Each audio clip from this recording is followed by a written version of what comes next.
Most people think you need to have a boat or a kayak or some mode of transportation on the water if you want to be good and catch a lot of bass. Actually, you don't need to feel like you're limited if you don't have one of those vessels. You can catch plenty of fish on your own, without a boat, without a kayak. That's what I want to talk about in this video, how you can enjoy the outdoors so much easier and just go catch a lot more fish straight from the bank. I'm gonna walk you through some of the common misconceptions about bank fishing and how you can actually go catch more bass by avoiding these simple common mistakes. There is so much info online and it's hard to digest, and not everything applies to bank fishing. A lot of what's out there is geared towards tournament anglers trying to win money on their fancy bass boats. I started out and still do a ton of bass fishing right from the bank. And I'll be honest, it was quite the learning curve for me. I struggled to know where to go, what spots to fish. Then when I did find a good spot, like I'd throw my lures and snag them up easily. It was hard to pick the right baits. It was just not a very good situation for me when I first started. I started experimenting. I tried all kinds of different tackle and gear. I visited a ton of places to try to find those best spots to catch them really well from the bank. I knew you could do it, but I couldn't figure out the pieces to the puzzle of what I was missing. And through my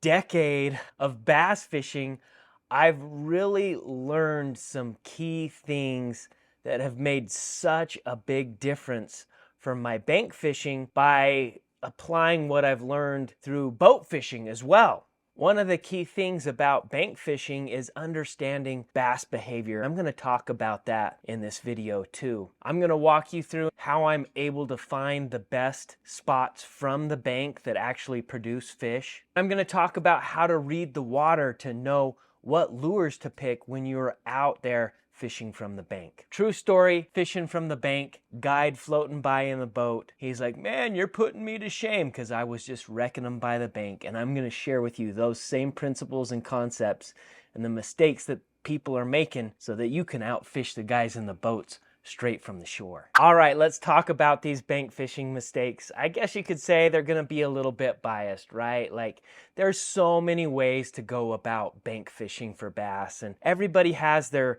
certain preferences and their certain styles and their different lakes and their different ponds. I'm not going to be able to go into real specifics for every single situation that you might encounter, but I'm going to talk about the overarching principles. And if you're new to my channel, that's what I love to do, is share with you the key concepts, the principles, so that when you go out in the water, you can see what's going on to be able to know how to attack bass better from the bank. I've fished from the bank for over 15 years and successfully have caught hundreds of bass from the shore. And I've helped clients. People have literally hired me and I've took them out from the shore and they've caught a ton of bass. I've fished a variety of lakes, ponds, and rivers. So let's dive into these concepts and you can take them to be able to go out tomorrow and catch more bass. Let's get cracking. Mistake number 1.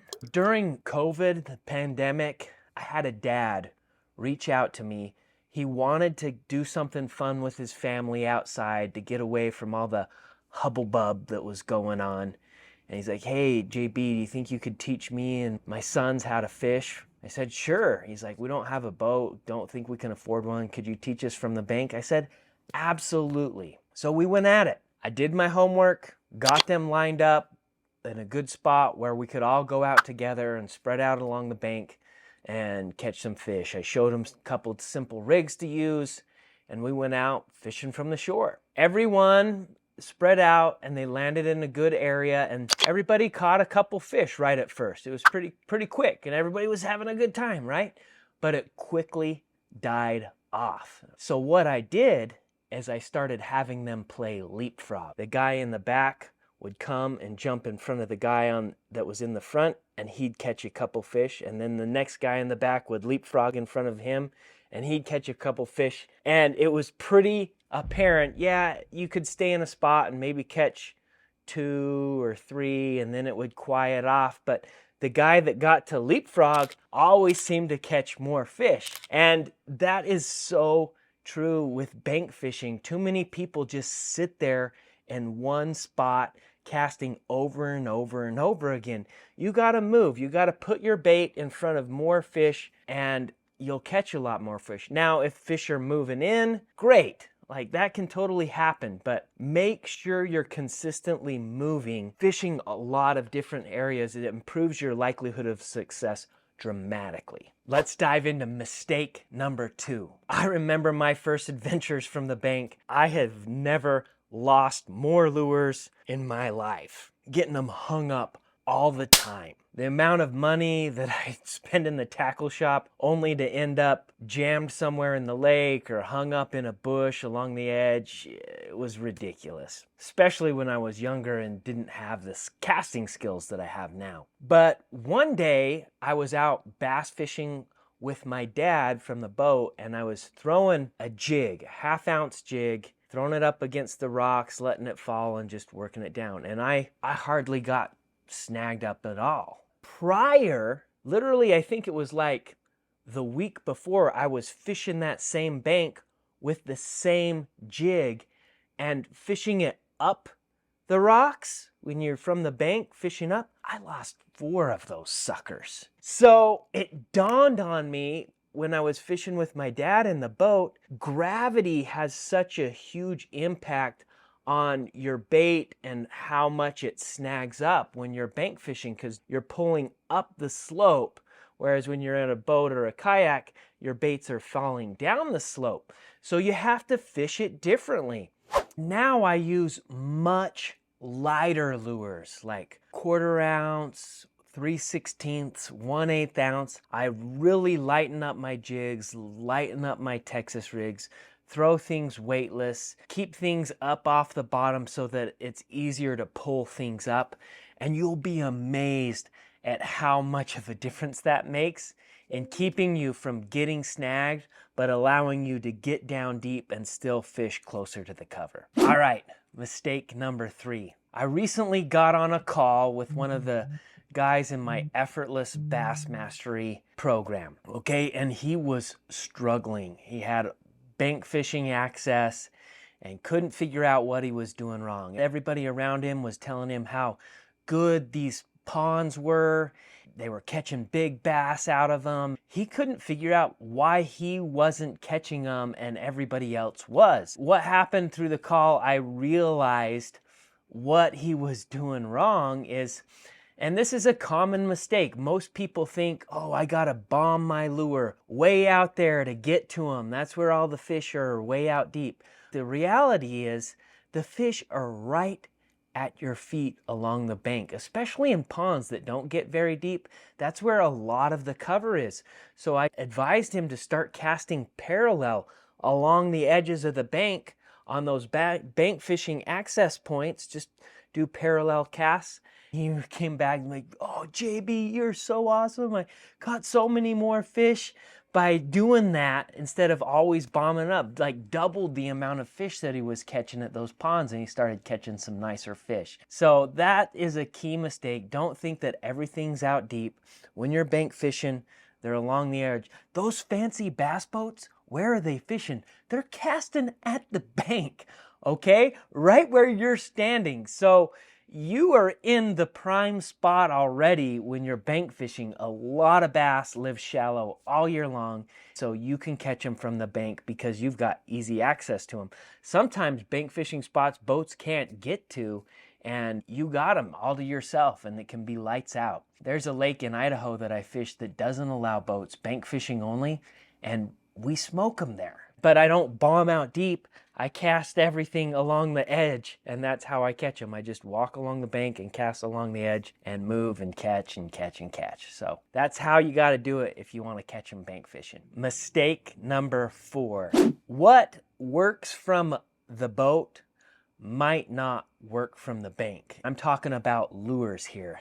How to pick the right lure. That's where everybody goes wrong. They're using the wrong stuff. I see a lot of anglers from the bank throwing a lot of mainstream lures, the crankbaits, jerk baits, and spinner baits. Don't get me wrong, they can catch fish from the bank, but sometimes it's not the optimal lure to use. I'm gonna walk through the 3 things that I look for when I decide on what lure to pick for bank fishing. Number 1 is castability, because you are limited from the bank, and the further I can cast something, the more stretches of water that I can reach. So that's my number 1 priority. How far can I cast this thing?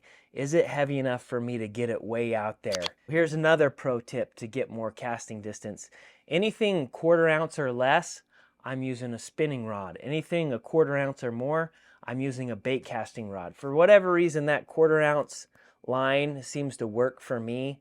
The heavier stuff I can throw further on a bait caster, and the lighter stuff I can throw on a spinning rod. I pick lures that I can cast really far. Number 2 thing that I look for in a lure when bank fishing is snagability, because you don't have the ability to go drive over the top of it with your kayak to be able to unsnag it. I'm using lures that have low hang up ratios, right? So things like a frog, a swim bait rigged weedless Texas rigs, swim jigs work really good. Things I know I can cast into a tree and be able to get them out again. And it depends on the cover. If you're fishing an open water rock bank, you probably don't need to go as weedless. But if you're fishing a lot of grass and thick vegetation and a lot of trees, you want to go super snag proof style baits. And then number 3, here's the 3rd thing I look for when choosing a bait for bank fishing, is effectiveness. How effective is this thing gonna be? The real key to knowing what to use is to be able to understand the conditions of where you're at, what the water color looks like. Is it windy? What are the water temperatures? How deep does your lure need to run? All those factors affect what lure you should pick. Understanding those nuances is key to choosing the right bait to fish for the bank. If you feel like you need additional help in this area, check out my free masterclass linked in the video description. It'll show you my 6-pillar framework to know what lure to choose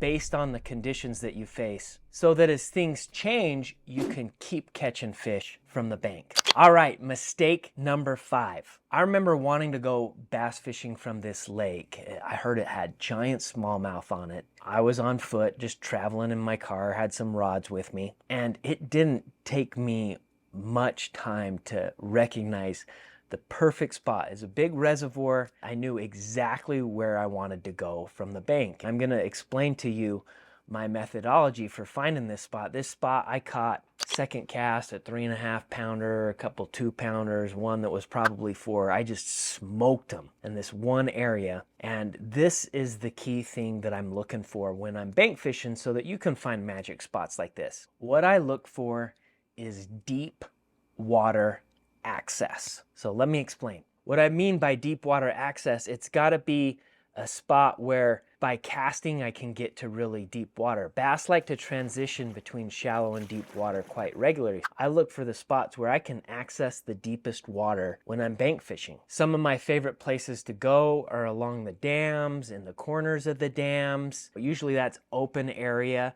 Even if there isn't a dam available, I'm looking at the lake and seeing where the deepest part of the lake is, and I'm finding a spot along the bank that will help me get to that deeper spot. If you don't have a fish finder and you're wondering how deep things are, just pay attention to how long it takes your lure to get to the bottom, right? If it only takes a couple seconds, then it's pretty shallow. But if you're counting to 10, 15, 20, then you know it's significantly deeper. Typically, when you're bank fishing, deep water access is key. That's where a lot of bass like to be, and that's where I do my best when I'm bank fishing. All right, for those of you that are part of my crew, you know I always throw a bonus tip, and it's always the best one. So here we go. As a bass guide, there is one truth that people struggle to grasp. What baits should I take with me when I'm going out bass fishing? As few as possible.